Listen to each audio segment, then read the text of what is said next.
धुळे तालुक्यातील सोनगीर पोलीस ठाण्याच्या हद्दीत एक धक्कादायक प्रकार उघडकीस आला आहे। गंभीर रुग्णांच्या सेवेसाठी वापरल्या जाणाऱ्या रुग्णवाहिकेचा वापर चक्क गोवंशाच्या बेकायदेशीर तस्करीसाठी करण्यात येत असल्याचे समोर आले आहे।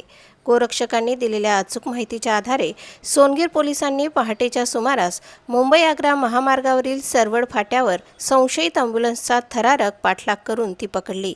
शिरपूरकडून धुळ्याकडे भरधाव वेगाने येणारी विना नंबरची टाटा कंपनीची अँब्युलन्स पाहून पोलिसांनी तिचा पाठलाग सुरू केला। पोलिसांची गाडी मागे असल्याचे लक्षात येताच चालकाने अँब्युलन्स सरवड फाट्याजवळ रस्त्यावरच सोडून अंधाराचा फायदा घेत पळ काढला। त्यानंतर पोलिसांनी गाडीची तपासणी केली असता आतमध्ये रुग्ण किंवा वैद्यकीय साहित्याऐवजी 11 गोवंश जातीची जनावरे निर्दयतेने दाटीवाटीने बांधलेल्या अवस्थेत आढळून आली। या जनावरांची कत्तलीच्या उद्देशाने वाहतूक केली जात असल्याचा संशय व्यक्त करण्यात येत आहे। या कारवाईत पोलिसांनी अँब्युलन्ससह सुमारे 1,75,000 रुपयांचा मुद्देमाल जप्त केला आहे। पोलीस कॉन्स्टेबल यशवंत महाले यांच्या फिर्यादीवरून अज्ञात चालकाविरोधात विविध कलमान्वये सोनगीर पोलीस ठाण्यात गुन्हा दाखल करण्यात आला असून पुढील तपास सुरू आहे।